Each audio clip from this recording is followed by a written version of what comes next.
The first fall chill had settled over Timber Hollow like an old wool blanket, familiar and a little worn. This was the town where people still baked from scratch and left their doors unlocked, especially during fair season. The smell of pine sap and wood smoke curled through the air, meeting the sweet perfume of apple cider and cinnamon pastries that drifted from food stalls lining the gravel path.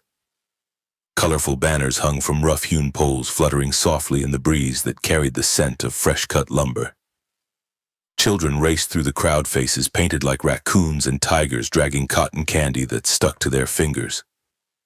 Laughter echoed between old barns and trucks, mixing with the faint twang of a banjo playing near the fire pit. The Autumn County Fair was the biggest day of the year in Timber Hollow. Not because it was fancy, but because it felt like home. Folks came from 3 counties to trade stories, show off pies, and watch the lumberjack games. The woodcutting arena was the heart of it all, surrounded by hay bales, folding chairs, and a wall of handmade quilts flapping gently behind the judge's booth. That's where he sat. It is not close enough to draw attention, but it is not hiding. Chuck Norris wore an old denim shirt, dusty jeans at the knees, and a wool jacket that had seen better days. He sipped slowly from a tin coffee cup, eyes scanning the arena as if measuring more than just the distance between logs. People passed by, some nodding politely, most too caught up in the fair to notice him. He wasn't the kind of man who needed to be seen. He was the kind who watched. Nearby, 2 young men hoisted axes over their shoulders, stretching before the next event. Chuck gave them a brief glance, then turned back toward the scoreboard where someone had chalked in the day's winners with a steady hand. Behind him, the scent of burning maple leaves drifted over from a pile someone had lit behind the barn. It mingled with the smell of fried cornmeal and pulled pork, sending a few kids running toward the food stand with dollar bills gripped tight in their hands. One of them stopped short when she saw Chuck. She stared for a second, tilting her head like she almost recognized him, then smiled and skipped off. Across the fairgrounds, Annie Holloway was setting up a display of handcrafted wooden bowls and cutting boards, the kind made with care and rubbed with beeswax until they shone like amber. Her hands moved quickly, adjusting tags, straightening corners, always glancing back toward the main street like she expected something to go wrong. Her mother, Sam, sat behind the booth in a wheelchair, knitting quietly, one leg curled under a wool blanket. Chuck watched them for a while, then looked away. Not because he wasn't interested, but because he'd learned long ago that noticing too much could raise suspicion. Still, his eyes lingered for one moment longer than they should have, just long enough to see a man in a pressed sheriff's uniform pause nearby. Sheriff Glenn Deacon didn't smile when he passed Annie's booth. He didn't say a word, just walked on his boots, crunching sharply over the gravel. Chuck's gaze dropped back to the woodcutting arena. A man swung his axe clean through a log, drawing cheers from the small crowd. Someone rang the brass bell mounted on the post beside the chopping line. Chuck tapped the side of his coffee mug once with a fingernail. No rhythm, just a sound to remind him he was still here, still watching. Above the fairgrounds, the sky was the soft gray of brushed steel clouds pressed low over the hills like they were waiting for something. The wind picked up and brought with it a faint rustle through the pines. Chuck leaned back slightly on the bench, pulled his jacket tighter, and took another sip of coffee that had long since gone cold. Nothing was wrong yet, but the air had a shift to it, the way a forest goes quiet before the animals run. Timber Hollow had that same hush beneath the music and the laughter. Chuck didn't come here for pie or prize ribbons. He came because towns like this don't change until something breaks. And something was just starting to bend. He didn't know exactly what, not yet, but he could feel it in his bones the way old soldiers feel a storm coming. And when it did, folks here wouldn't need a hero. They'd need someone who knew how to stand still when the world got loud. Someone who didn't flinch. And right now that someone was sitting on a bench sipping cold coffee, waiting for the first crack in the wood. The Holloway booth sat under a crooked oak tree near the edge of the fairground where the shade kept the wood from drying out too fast. Annie was already on her feet before the sun broke through the clouds, unpacking crates filled with handmade bowls, carved spoons, and polished cutting boards. Her hands moved with the ease of someone who had done this 1,000 times before, each piece checked for smoothness, each tag tucked neatly into place. Her mother, Sam, watched from behind the display, wrapped in a brown knit shawl, a red thermos in her lap. The wheelchair creaked slightly as she shifted, pulling her scarf higher against the breeze. She didn't speak much these days unless it mattered. Her eyes followed Annie like a hawk, not with worry, but with that quiet pride mothers carry when they see their children take over the work they used to do. Annie caught her mother's gaze and offered a half smile.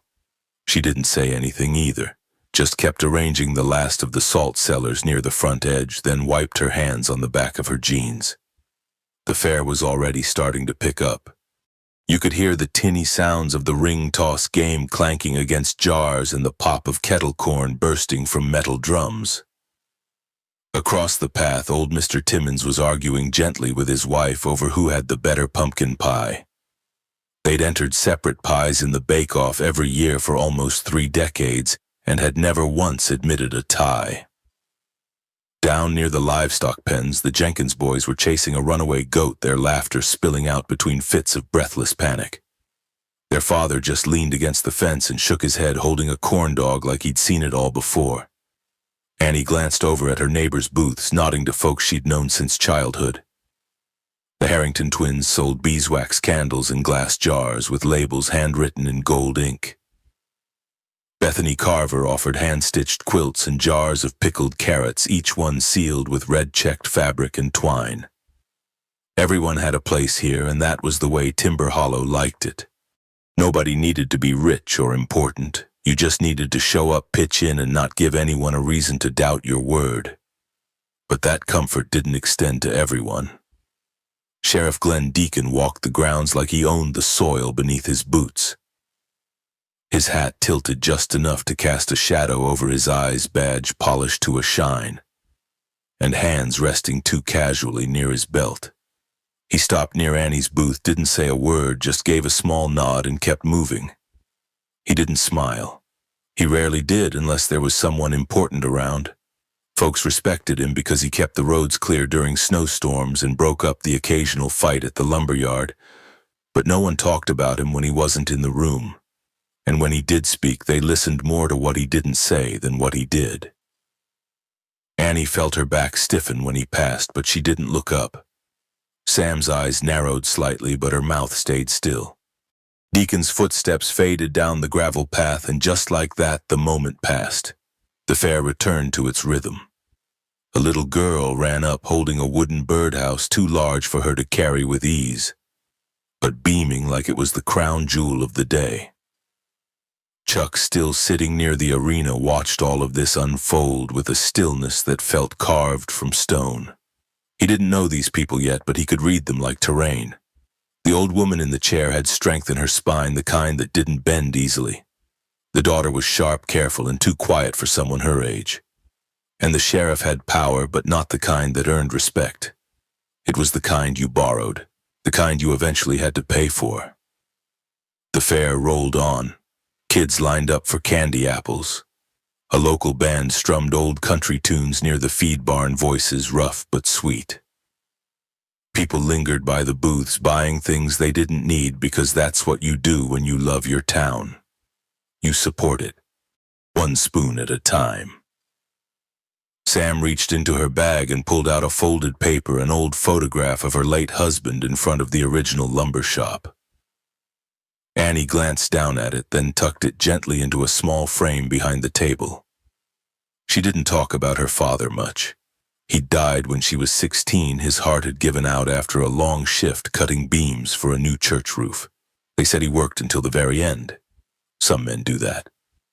The shadow of the sheriff drifted back again later in the morning, this time with a clipboard and a younger deputy at his side. He asked a few questions about the booth permits, gave out a couple of warnings for setup violations, then moved on. Annie didn't say anything. Sam didn't blink. The rest of the day passed in waves. Bright light, cooler breeze, then moments of calm.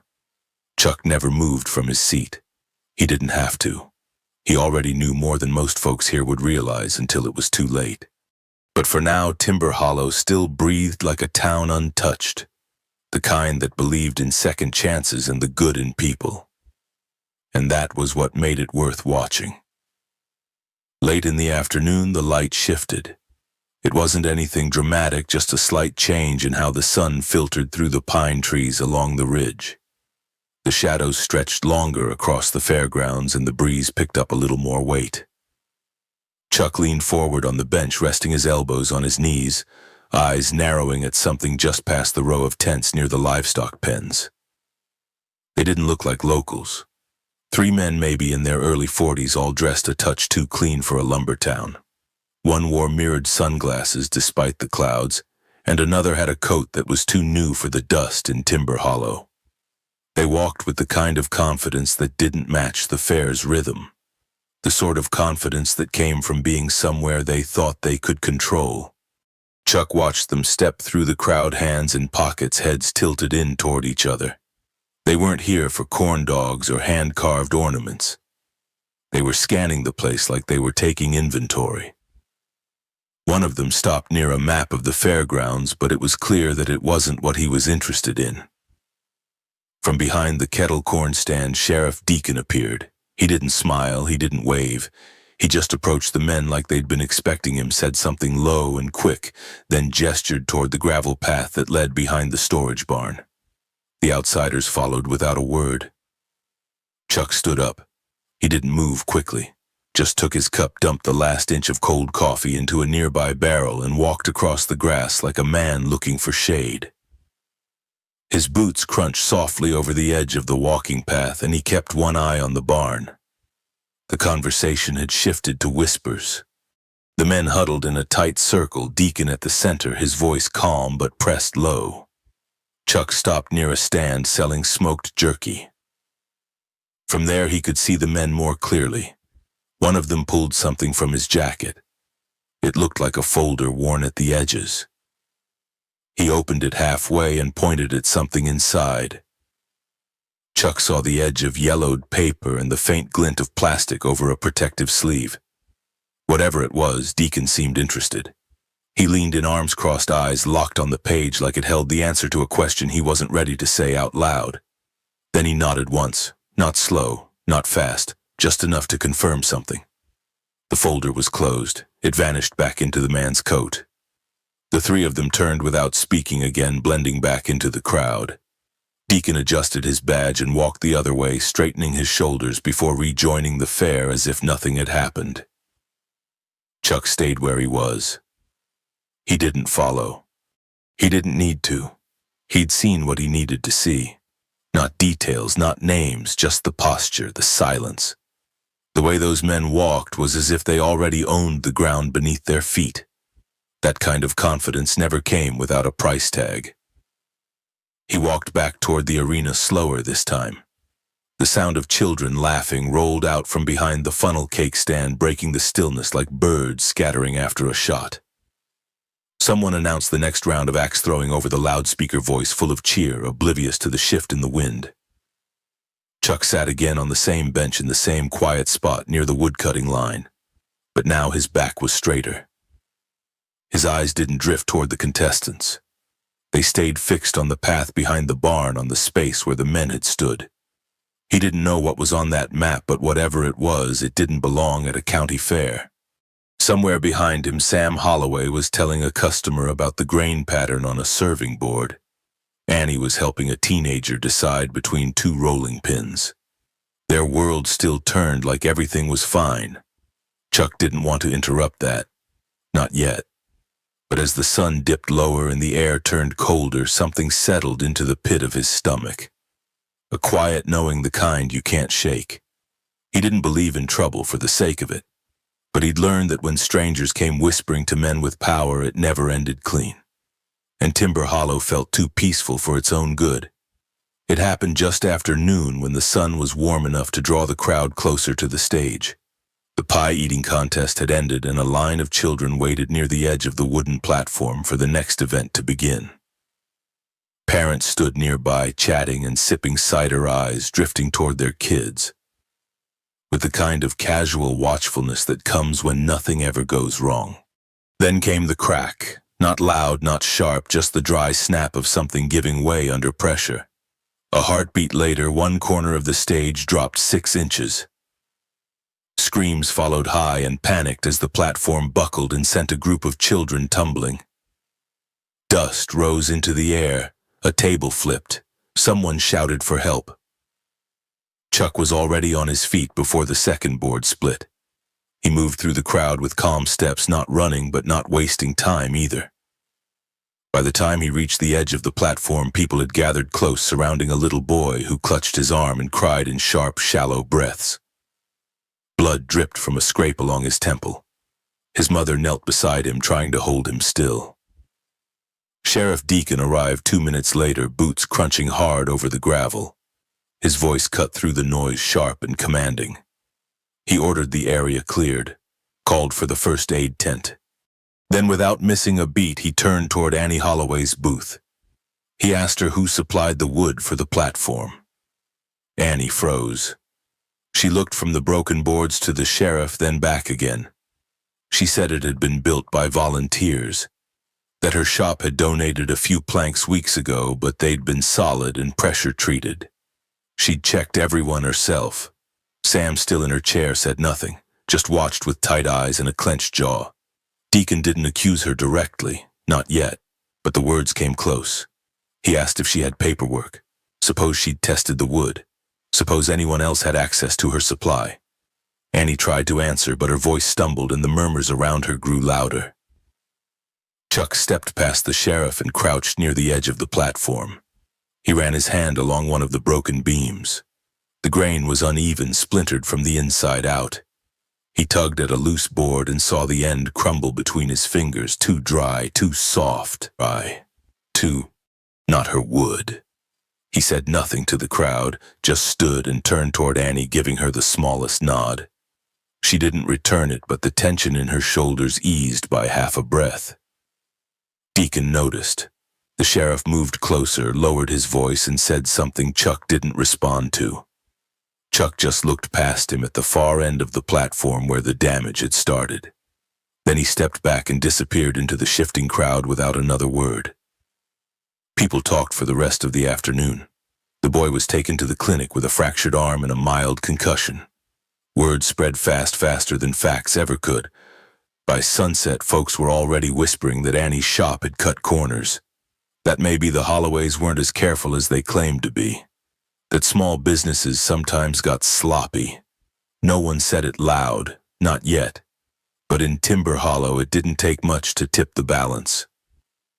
Chuck returned to his bench by the arena and sat still for a long time. The fair continued around him. Music returned. Kids played again. But the air had changed. He looked at the spot where the platform had fallen and thought about the wood in his hand. The center had been hollow, eaten out from within. Rot like that didn't happen overnight. Someone had used old stock, or switched the boards entirely. The question wasn't who built the platform. It was who wanted it to fall. By the time most folks had turned their attention back to the pie auction, Chuck had returned to the platform. The crowd had thinned, but the damage remained. He crouched low near where the beams had split, running his fingers along the edge of the wood like someone reading a language few others spoke. The surface was rough, but not just from the break. There were indentations along the side, shallow gouges too, even to be natural. He pulled a small pocket knife from his jacket and scraped the surface gently. The outer layer flaked away too easily. Beneath it, a lighter core showed signs of dry rot, not fresh, not from time or weather. Sabotage was a strong word, but this wasn't carelessness. He moved methodically, testing 3 more points where the platform had failed. One of the braces was nailed in at an odd angle. Another beam had signs of filler, and some kind of cheap resin was masked under the stain. Whoever did this hadn't just used rotten wood. They'd covered their tracks. Chuck stood and wiped his hands on the back of his jeans. He didn't look around for witnesses. He knew no one would question a quiet man inspecting damage. That was the advantage of silence. Most folks assumed you belonged wherever you stood. Annie was at her booth, packing up early. Her display was half empty with a few bowls wrapped in flannel and the rest were already loaded into the back of her truck. Sam sat close by her, knitting untouched. Chuck walked over without hurry, stopping just short of the table. Annie looked up. Her eyes were red at the corners, though she wasn't crying now. She didn't speak, and neither did he, not at first. Chuck picked up a small cutting board from the table's edge, turned it in his hands, and set it back down. He said someone wanted that platform to fail. Said it wasn't her wood, that much he knew. Annie blinked once like she hadn't expected him to say anything. She asked how he could be sure. Chuck told her about the resin, the filler, and the uneven brace, quiet facts, no drama, just what he saw. She didn't thank him, not with words, but she stopped packing for a moment and let her shoulders drop. That was enough. Sam glanced at Chuck and gave a small nod, barely there, then looked away like nothing had happened. Chuck turned to leave. He didn't linger or ask questions. The moment wasn't about reassurance. It was about letting her know she wasn't alone. In towns like Timber Hollow, that was the first thread in pulling the truth loose. As he walked back toward the arena, the wind picked up again, colder now. He zipped his jacket and looked once more at the broken boards behind the fair stage. Whoever had done it had planned it carefully. But planning couldn't cover everything. Not when someone was watching with eyes trained by war and years of silence. Chuck wasn't hunting anyone yet, but he'd seen enough to know this wasn't over, not even close. Chuck stood near the tree line just past the last booth, watching the orange sky melt into gray. The fair was winding down, laughter fading into quiet conversations, and the smell of smoke drifting from the last few fire pits. He didn't turn when the crunch of boots came up behind him. He already knew who it was. Sheriff Deacon stopped a few feet away, hands on his hips, voice low but edged with something sharp. He said small towns like Timber Hollow ran just fine until strangers showed up poking around. Said Chuck's presence had stirred things, made people nervous. Said the best thing he could do was pack up and keep moving. Chuck didn't answer. He let the wind move between them and watched a hawk disappear behind the ridge. The sheriff stepped closer. Not too close, but enough to let the words carry weight. He reminded Chuck that accidents happen in rural places. Sometimes people don't take kindly to interference. He mentioned how Chuck had asked questions, touched evidence, spoken to the wrong folks. Chuck turned, then slow and steady. His eyes met the sheriff's, calm, still. He didn't argue, didn't defend. Just looked at him like he'd already read the man's whole life and found it small. That silence hung between them longer than Deacon liked.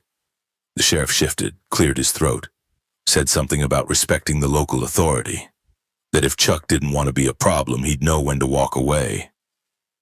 Chuck kept looking at him, then said one thing. Not yet, that was all. Deacon stared at him a second longer, like he wasn't sure if he'd won or lost. Then he stepped back, nodded once like he was done talking, and walked off toward the patrol truck parked behind the livestock pen. Chuck watched him leave. No anger, no worry. Just the quiet certainty of a man who'd been threatened by worse and was still standing. He turned back toward the horizon, let out a slow breath, and stayed where he was until the last bit of daylight was gone. Some men talk to make themselves bigger. Others don't need to speak at all. By Monday morning, the fair was gone. The signs were packed, the booths hauled away, and the smell of kettle corn had been replaced by the scent of rain-soaked earth. But something else lingered in Timber Hollow. Not smoke or music, something quieter, something heavier. The talk started slowly. A casual comment outside the diner. A quiet question was asked at the hardware store. Folks weren't pointing fingers yet, but they were looking twice at Annie's storefront when they passed. Some crossed the street. Some just looked through the glass but didn't come in. Chuck sat across from the mill office, sipping weak coffee from a paper cup, watching it all unfold. He didn't need to listen in. He could read it in the body language, in the long pauses between greetings that used to come easily. Timber Hollow was changing, not in loud ways, but in the small cracks that always came first. Annie kept opening the shop on time. She cleaned the windows, swept the porch, and turned on the lamp beside the cash register. But fewer customers walked through the door. A man came in asking about flooring but left before she could finish her sentence. A woman Annie had grown up with stopped by only to say she couldn't afford custom work this season. She didn't look her in the eye. Sam stayed silent. She watched the street from behind the counter, knitting in slow, measured rows. Her hands moved, but her eyes didn't stray far from the front step. She could see it too. Chuck didn't interfere, not yet. He understood that some things had to unfold before they could be fixed. But he kept close. Not so close that it drew attention. Just close enough to be there if something shifted too far in the wrong direction. The boy who'd been hurt was healing fine. His parents didn't say much, but someone mentioned they were looking into legal action. No one said Annie's name outright, but her shop was the only one in town that worked with raw lumber. It didn't take much for folks to draw their own conclusions. Rumors don't need roots to grow. They just need air, and Timber Hollow had plenty of that. Chuck walked the back lot where the platform pieces were stacked. Someone had thrown a tarp over the broken boards. He pulled it back and looked again at the splinters, the rot, the jagged ends that didn't match the wood Annie sold.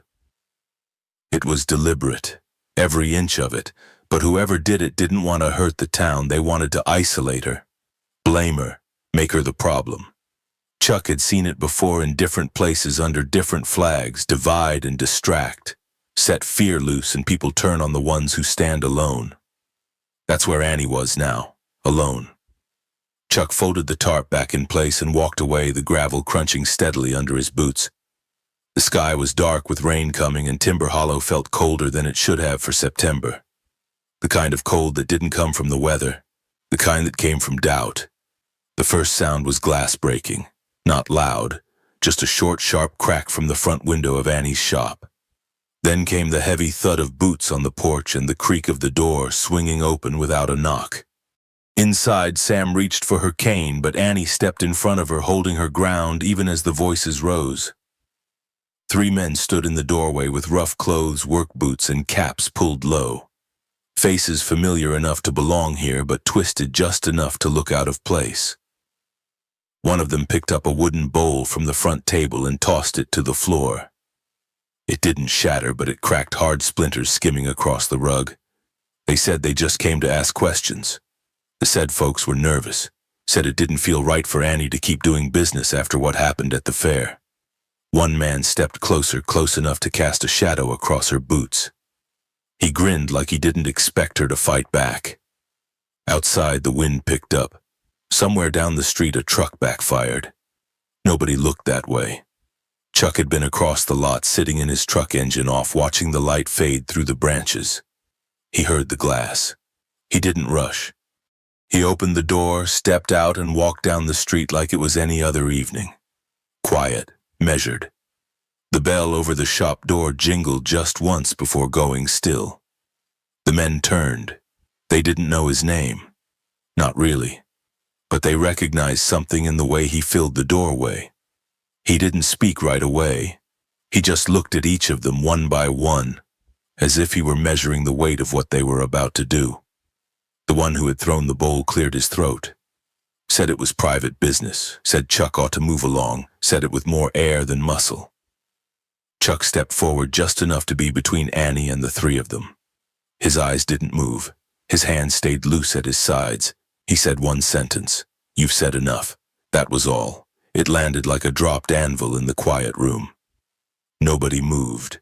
The man in the middle shifted his weight, glanced at the broken bowl, then back at Chuck. Something behind his bravado cracked. He muttered something under his breath and turned toward the door. The others followed. None of them looked back. When the door closed, Chuck didn't move, not for a full 10 seconds. Then he turned his head slightly toward Annie, gave a single nod, and walked back into the evening without another word. Annie stood still for a while, one hand on the edge of the table. Her fingers touched the crack in the wood. Sam exhaled slowly behind her, the sound breaking the silence. Out on the porch, the last of the sunlight disappeared behind the mill. Chuck was already walking down the road, calm, steady, like the storm had passed and never left a mark, but everyone who saw it knew. Some storms don't need thunder. It started with a shaky phone clip, maybe 30 seconds long. A teenager had been sitting across the street when the commotion broke out at Annie's shop. He saw the men go inside, saw Chuck walk in after them, and pulled out his phone more out of instinct than intention. The footage wasn't dramatic. No punches, no shouting. Chuck's still frame was standing between Annie and the men, the room holding its breath as he delivered one quiet sentence. "You've said enough." That's all the video caught before the door closed behind them. But that was all it needed. By morning it had spread through the town's Facebook groups, passed between phones at the diner, and shown up in inboxes with subject lines like, "That stranger from the fair." Comments rolled in slowly at first, then faster. Folks were asking who he was. Others said they'd been there too, that the look in his eyes had stopped those men cold. They called it calm courage, silent steel. One man said he reminded him of a firefighter who once carried 3 kids out of a blaze without raising his voice. A woman wrote that she cried watching it, not because she was scared, but because it felt like someone finally stood up when it mattered. By lunch, Annie's shop had 3 new orders. By sunset, the porch steps were dusted clean, and someone left a note tucked under the door. It said, "We're with you." No name. Just that. Chuck heard about the clip when he stopped by the hardware store for nails. The clerk behind the counter held up her phone, eyes wide, and said he'd gone a little famous. Chuck nodded once, paid in cash, and left without another word. But he saw the change. People no longer looked through Annie's windows like they were unsure. They stepped inside. One couple brought fresh bread from the bakery. Another man asked if she still did custom signs. Sam said she hadn't seen that much foot traffic since the year her husband built the town's first Veterans Memorial bench. Kids waved at Chuck from their bikes. A man from the lumberyard offered him a nod and a cup of coffee. No one asked where he came from. They just noticed how he stood when things got hard, and that seemed to be enough. Annie didn't say thank you, not in words. But when Chuck passed by that evening, he saw the broken bowl from the day before had been glued back together, placed in the front window with a small card that read, "Made to last." Chuck paused for a moment on the sidewalk. The wind was cooler now, and the trees were just beginning to rust at the edges. He looked at the bowl, then down the road toward the sheriff's office, then back again. The town was still fragile. Trust didn't come back all at once. But something had shifted. A little hope had returned to Timber Hollow. And sometimes that's all it takes to start pulling a place back together. The attic smelled of dust and cedar, the kind of scent that settles deep into old boxes and forgotten corners. Annie moved slowly through it, flashlight in one hand, the other brushing past trunks and tool crates. Sam had asked her to look for a box of photo albums, something to send to an old cousin in Idaho. But Annie's eyes caught on something else near the back wall. It was a rolled-up tube tucked inside an oilskin pouch, dry and cracking at the edges. She pulled it free and unwrapped it slowly, revealing yellowed paper marked with faded ink. At first it looked like a surveyor's sketch, but then she saw the words handwritten across the bottom edge. Holloway Timber West Tract, dated 1963. She brought it downstairs, careful not to tear the corners, and laid it flat on the kitchen table. Sam leaned forward in her chair, eyes narrowing as she traced the lines with a weathered finger. She said she remembered her husband talking about a company that once tried to buy the west side of their land. Said he turned them down, too pushy, too vague about what they were after. Annie looked closer. In the center of the map, beneath a cluster of hand-drawn pines, was a set of initials and a symbol she didn't recognize.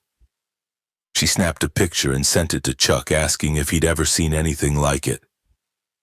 He showed up an hour later. Chuck studied the map in silence for a long time. Then he pulled out a notebook from his jacket and flipped to a page with a hand-drawn chart. He pointed to a matching symbol, one he'd seen during his time overseas working with land survey teams contracted by mining companies. It marked lithium. Not in high quantities, but enough to matter, enough to make someone want that land. He said there were only a few deposits like that in Oregon, and most were already claimed.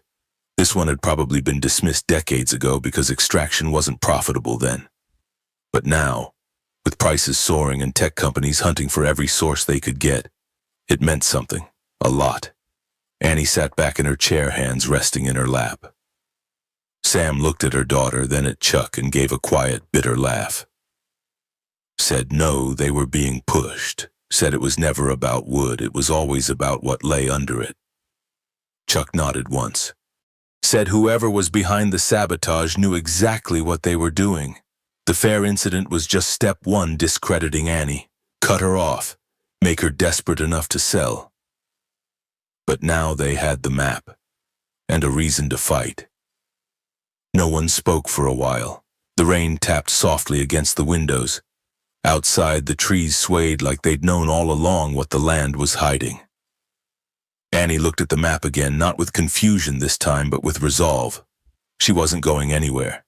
And Chuck wasn't done watching. The meeting was called for 7 sharp, held in the old community hall beside the post office. Folding chairs filled the room, lined in crooked rows that creaked under the weight of half the town. The overhead lights buzzed faintly, casting a yellow tint over worn wooden walls, and faces that had once shared potlucks and birthdays. Sheriff Deacon stood at the front, hands clasped behind his back, voice low and steady as he welcomed everyone and laid out his concerns. He talked about safety, about the order, about how one incident at the fair had raised questions that still hadn't been answered. He never said Annie's name, but he didn't have to. Chuck stood near the back, leaning against the wall with his arms crossed. He watched the room more than the sheriff. Watched how people shifted in their seats, glanced at each other, whispered behind cupped hands. It didn't take much to see the split. One man raised his voice, saying he didn't feel safe letting his kids play near Annie's shop. A woman nodded, saying that too much had happened in too little time. Another said Chuck had no right to be here, that strangers only brought trouble. There were murmurs of agreement, then silence. Sam Holloway rolled her wheelchair forward without asking permission to speak. She didn't shout. She just said her family had worked on this land since before most folks had indoor plumbing, that her husband had built houses, not broken them, and that her daughter had never sold a piece of lumber without signing her name on it. Someone clapped once, then stopped. Another voice cut in, younger this time. A girl who worked the bakery counter said Annie once helped fix her mom's porch after a storm. Said no one else showed up, not even the sheriff. That got a few heads turning. Deacon stepped forward again and tried to steer the tone back to neutral ground. Said he wasn't accusing anyone. Said he only wanted to make sure no one else got hurt. But his words landed flat. Chuck stayed silent. He didn't need to say anything. His presence alone reminded the room of that clip they'd all seen. The man who had stepped between chaos and peace without lifting a hand. Some looked at him with gratitude, others with suspicion. Timber Hollow wasn't shouting. Not yet. But something in the air had cracked. Old friendships were fraying. Sideways glances carried more weight than words. Folks who used to borrow sugar now crossed the street without waving. Chuck watched it all unfold, eyes steady. He didn't try to sway them. He just listened. The thing about a town tearing itself up in two is that sometimes the quiet holds the truth louder than the noise. And right now, Timber Hollow was louder than it knew. The chairs had begun to scrape. Folks were shifting to leave. The sheriff had said his piece, and most figured that was the end of it. But just before the door swung open to let out the first coat, Chuck stepped forward. He didn't raise his hand, didn't clear his throat. He just walked toward the center of the room, slow and quiet, the same way he had walked into the town 3 weeks ago. The movement alone was enough. The room stilled like someone had flipped a switch. He turned to face them, not with a glare, just a look that said he had carried heavier things than judgment and walked farther through worse. His voice came steady, not loud, just sure. He said he wasn't from here. Said he didn't come looking for a fight, said he came for quiet and maybe some clean air, and he found both for a while. Then he found people worth protecting. He said power is only power if it protects, otherwise it's just weight. Said anyone can raise a fist, it takes more to stay still when fear wants you to move. No one interrupted. He looked toward Annie, then back at the room. Said lies spread faster than truth in a scared town, but truth still gets there. Just walks quietly. He thanked them for listening. Then he stepped back, just as calm, just as steady. Nobody moved for a long while. No one knew what to say after that. Not even the sheriff. Sometimes it only takes a few words to hold up the walls of a place that's starting to crack. And sometimes the quietest man in the room is the one holding it together. They found it tucked between two folded deeds in a county records drawer, the kind no one had touched in years. The paper was crisp compared to the others. Its ink was just slightly darker, as if it hadn't aged with the rest. Annie read the first line aloud, then stopped halfway through the second. Her voice tightened. It was a lease agreement, short, direct, but binding. It stated that Samantha Holloway had willingly sold the mineral rights to her West property tract nearly 10 years earlier. The date stood out first, August 18th. Annie's breath caught in her throat. That was 3 weeks after Sam's stroke. Chuck took the page and read it again. The signature was there. Neat. Firm. Not the shaky scrawl Sam had struggled to make since the day they'd pulled her out of the garden and into the ambulance. Annie said Sam hadn't held a pen steadily for months after that. Chuck didn't need convincing. He'd seen the same kind of forged steadiness before. He flipped the page and scanned the notary stamp. A name was printed below one he didn't recognize. But the company header printed at the top made his jaw set. Deacon Mineral and Holdings. Annie whispered that she'd never heard of that name until the map came out. Chuck nodded. The name wasn't new, it was just quiet. It had been sitting under the radar, folded into shell companies, feeding just enough into the town to stay unnoticed. They took the paper back to the Holloway house. Sam sat by the window, blanket over her lap, a soft breeze moving the curtain. Annie knelt beside her and asked gently if she remembered anything about signing a lease after the stroke. Sam's hand curled slowly around her tea. She said she couldn't have signed anything. Not in August, not ever.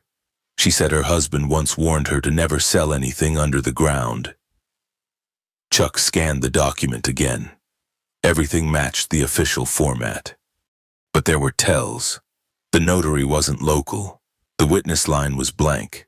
The seal had been pressed on paper that was too clean for a decade of records. He made copies, studied the watermark, said this wasn't just a fake, it was made to be discovered. Not yet, but eventually. The sheriff hadn't planned to stay hidden forever. He had planned to own everything before anyone could stop him. Chuck laid the copy beside the old map. Both documents pointed to the same thing: control, not just over the land, over the people, the fear, the silence. Annie looked up at Chuck, asked what they should do next. He didn't answer right away, just folded the lease and slipped it into his jacket pocket. Then said it was time to take it to someone who didn't owe the sheriff anything. Someone outside Timber Hollow. Because this wasn't just a matter of pride anymore, it was fraud, theft, and maybe worse. The pieces were falling into place, and Chuck was ready to lay them out in the open, one truth at a time. The council room was packed again, tighter than before. Word had spread fast. Annie was going to speak, and folks who had stayed quiet before were suddenly curious. Some came out in support. Others came to see what kind of mess she might stir.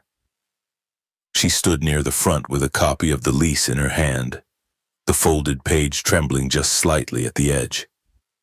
Sam stayed home this time. Chuck stood at the back, arms crossed, eyes fixed on the front, unreadable as ever. Annie's voice was steady when she began. She said the document was a lie, said her mother couldn't have signed it, said someone had faked the signature, filed it with the county, and buried it just deep enough for no one to notice. She didn't shout, she didn't accuse, she just laid it out like puzzle pieces. Sheriff Deacon let her finish. Then he stood. His smile came too quickly, too smooth. He said he didn't know what kind of trouble she thought she'd found. Said maybe she didn't understand what old paperwork looked like. Said folks in grief sometimes remembered things wrong. When someone asked him directly about Deacon Mineral and Holdings, he shrugged. He said he used to own part of a land company back when timber was drying up. Said it was all above board. said there were no secrets.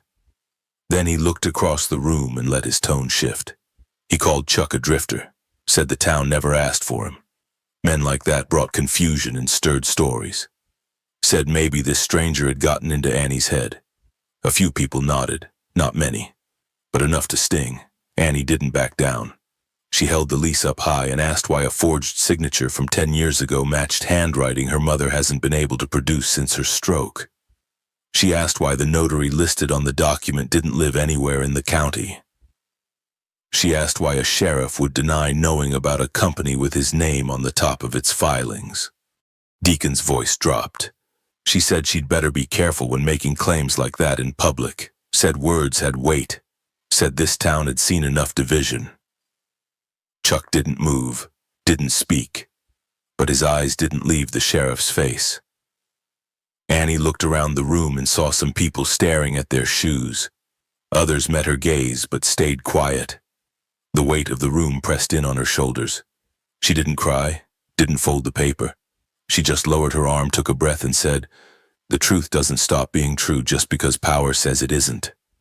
Then she stepped back and let the silence sit where her voice had been. Chuck watched her walk past him toward the exit, slow and calm. And though the room didn't erupt and no side won the night, something inside the crowd shifted. Because courage like that doesn't leave a place untouched, even when it looks like no one's listening. The letter came in a plain envelope postmarked from Arlington, Virginia. Norris from the diner brought it out with the coffee pot, holding it like it was something delicate. Said it had Chuck's name typed clean across the front, no return address, but the seal of the Department of the Army stamped in the corner. Chuck barely looked at it, just slid it across the table toward Annie and took a sip from his cup. She picked it up slowly, peeled it open like she wasn't sure if she was supposed to. The diner had gone quiet by then. A few regulars had paused mid-bite. The morning crowd had thinned but not cleared. Sunlight filtered through the windows and touched the countertop where the letter lay open now between them. Annie read the first line out loud, then the second.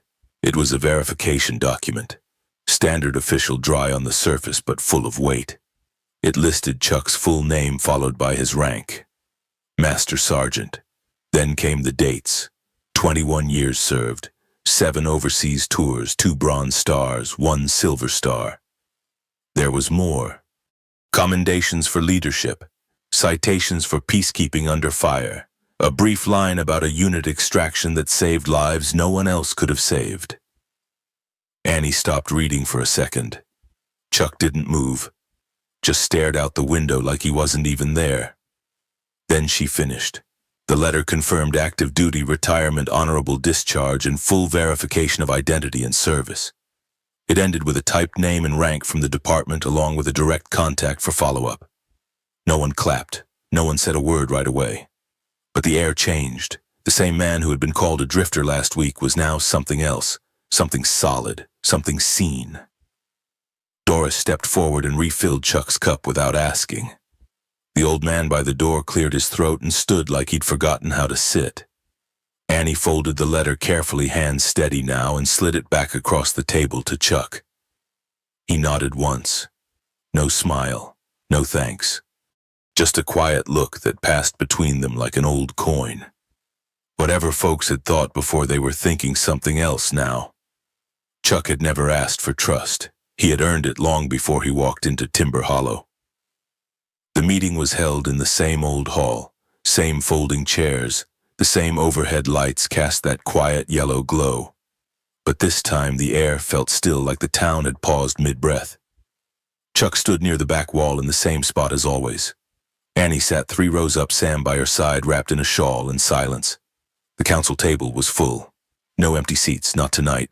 The first to speak was Marla Jensen, the town clerk. Her voice shook not from fear but from the weight of what she had to say. She read out the petition. She read the vote counts. She listed the financial records, the false filings, the land deeds tied to shell companies that led in a long, winding line to one man. Sheriff Glenn Deacon didn't look surprised. He sat tall in the front row, boots crossed at the ankle, hands folded like he still ran the place. He didn't speak, not yet. He just stared ahead, unmoved. Then the door at the back opened. Two men stepped in suits, clean expressions blank. They didn't wear badges on their chests, but they didn't need to. One held a sealed file. The other scanned the room like he'd done it 100 times before. Marla paused, then nodded. The taller man read aloud the contents of the file. Said an investigation had been underway for months. Said evidence had confirmed misuse of position, fraudulent filings, and tampering with federal documents related to mineral leasing. The charges were serious. The case was closed. Then they turned to the sheriff. Deacon stood slowly, not like a guilty man, but like someone trying to act like he still had a choice. He said the truth would come out. Said the town was turning on its own. Said men like Chuck Norris were the real threat. Nobody answered. No one stood for him. No one followed. The agents walked him out quietly. No cuffs, no words. Just the sound of boots across old wooden floorboards and a door that closed softer than anyone expected. The room didn't cheer. There was no applause, just a long silence. And in that silence something shifted. The weight that had hung over Timber Hollow for too long was gone. Not all the scars, not all the damage, but the fear, the power that had once bent the town's spine had been lifted. Chuck didn't move. He didn't speak. He just watched. Annie leaned forward, hands on her knees, head bowed just slightly. Sam whispered something to her daughter, then smiled, and slowly, without anyone saying it out loud, the town began to breathe again. The hearing was held in a tall building 2 counties over, in a room lined with microphones and paper cups of coffee going cold. Annie stood at the center, a folded paper in her hand, not to read from, but just to hold. Her name was called over the speaker, and the room turned toward her like it was bracing for something rehearsed. But she didn't give them that. She started with the truth. Said her family came from trees and dirt. Said her father taught her to read wood grain like scribbles. Her mother ran the shop ledger tighter than any bank account, and they built homes that still stand on corners people drive past every day without knowing who hammered the frame. She said it all almost got erased. Said one signature forged on one quiet afternoon nearly cost her everything her family ever touched. Said someone tried to take what was never for sale, then made her feel crazy for fighting back. She told them about the fair, the collapse, the blame. How silence started like a crack and grew into something wide enough to fall through. How gossip did more damage than the weather ever could. She talked about the man who showed up one morning and didn't say much but saw everything. Said his name was Chuck Norris, and even if they didn't believe the rest of it, they ought to believe that. She told them she wasn't asking for pity or even justice. She just didn't want this to happen to the next town, or the one after that. She wanted rules that worked for people without titles, rules that couldn't be bought by mining companies with a lawyer in every hallway. She said it softly, but it filled the room. For a moment, the hearing panel didn't speak. One man cleared his throat like he'd been holding something too long. Another woman wiped her eyes and didn't bother to hide it. When Annie stepped away, she didn't look back. She walked out of that building like the wind had shifted. By that evening, the story had made its way into regional news. A quiet town, a false lease, a woodworker who spoke up when no one else would. They called it the town that stood up. But really it was one woman's voice that made the world lean in. The hill behind Timber Hollow wasn't steep, but it gave just enough height to see the town below like a quilt stitched from memory. Chuck stood there in the early evening light, arms resting easily by his sides, boots planted firmly in the soft grass. The sky stretched wide above him, streaked with amber and blue clouds drifting slowly like nothing was in a hurry anymore. Below, the town moved gently. Someone closed up the hardware store. A kid rode his bike down Main, weaving through shadows like it was still summer. The flag at the town hall fluttered once and settled. It looked like peace. Chuck didn't smile, but something in his shoulders softened. He had seen places torn apart by greed and never stitched back together. But Timber Hollow somehow had started to mend. Not all at once, not clean, but enough. He heard the wheels before he saw her. Sam Holloway came up the dirt path with quiet strength, the motor of her chair humming steady as a heartbeat. In her lap, a small wooden box rested, polished smooth with care. She stopped beside him without a word and let the silence settle first. Then she held the box out. She said Annie had made it herself. Said no one was sure what to give a man who never asked for anything. But Annie figured this might be close. Chuck took it with both hands as if it might break if he breathed too hard. He opened the lid slowly. Inside was a compass. The metal is worn. The face etched with timber hollow was carved just beneath the needle. Under that, one word, stay. Chuck stared at it for a long moment, then nodded once. Sam didn't say more. She didn't need to. She turned the chair back down the path and left him there with the breeze and the last of the sun. He stood a while longer, fingers brushing the edge of the box eyes on the town that had once looked at him like a stranger and now looked back like something steadier. And for the first time in a long while, Chuck didn't feel like he had to leave. Chuck waited until the sun had dropped low, until the town lights began to flicker on like stars settling into place. He sat on the edge of a flat stone at the top of the hill, the box resting on his knee thumb, brushing the lid. The air was cool now, still. He opened it slowly. Inside, folded carefully and tied with a single thread, was a ribbon the color of old sky. Not bright, not dull, just soft, like something meant to be kept rather than worn. He lifted it with both hands, careful not to crease it. The words were stitched in clean, steady thread. For the man who stood still when we couldn't. He read it once, then again, then didn't need to read it anymore. He didn't smile, didn't tear up, just sat there with it in his hands, still as the trees behind him. Chuck had never asked for thanks. He didn't expect awards or applause. But this ribbon, quiet as it was, felt truer than all the medals that had ever been pinned to his chest. This one came from the people, from the fight that hadn't looked like a battle until it was already over. He folded it back the way it came, tied the thread again, closed the box with care. Then he sat with it a while longer. Nothing said, nothing needed. And in that silence the moment settled deep, like something earned, something final, and just maybe something beginning. The sun was barely up when Chuck started the engine. The sky still carried that soft gray before color returns. Morning dew clung to the hood and his breath fogged the inside of the windshield just enough to feel like the world hadn't fully woken up yet.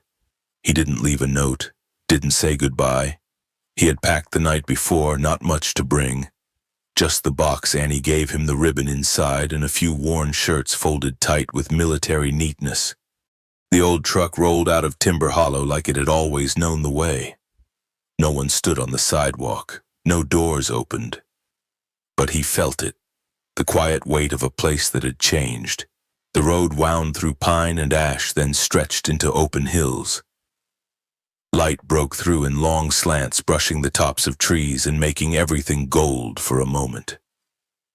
He drove without music, without a rush, just the hum of tires and the rhythm of breath. At the next bend, he reached for the envelope on the passenger seat. It had been there since yesterday. Annie had handed it to him with a look that said nothing and everything. He opened it now, careful not to tear the corners. The paper was lined and folded twice. Her handwriting was small even. She wrote that people don't always see change when they're in it. Wrote that sometimes it takes a stranger to remind a person who they really are. Timber Hollow had grown quiet not because it forgot itself, but because it got tired of fighting the wrong fights. She thanked him, not just for what he did, but how he did it. She wrote that standing still was a kind of strength people forget, that being calm in the middle of noise might be the loudest kind of courage. She said her mother smiled more now. She said the shop was busier. The wood they milled had started traveling to other towns again. That someone offered to feature them in a small magazine about restoration and craft. But mostly she said it felt like the air had shifted, and that he had done that just by being who he was. Chuck folded the letter again and placed it beside him. The truck climbed a ridge, then eased down into a stretch of open road. Hills dipped slowly green, giving way to dry brown, and fences ran alongside him in long silver lines. He passed a broken gate with sunflowers growing wild through the posts. A hawk circled above, catching the light on its wings. Time didn't press on him, neither did memory. But in the space where thought turns to feeling, he let it sit. All of it. The quiet strength of Annie's voice in that council room. Sam's steady presence at the window. The way the town looked after the meeting like something heavy has finally been put down. At the next rest stop, a young boy stood at the edge of a gravel path, his hand in his father's. The boy watched the truck go by, eyes squinting into the sunrise. The dust kicked up around them and drifted back down like something old and gentle. The boy asked his father if that man was a hero. The father didn't answer right away. He looked at the road, then down at his son, then said no. Just a good man at the right time. The truck kept going, the taillights fading into the morning haze. No signs marked the turn, no destination waited on the other side. But the road stretched on, quiet, steady, and Chuck Norris drove toward it with the kind of peace that doesn't ask for applause. Just the sound of tires on old highway and the soft, certain rhythm of a man who had done what he came to do.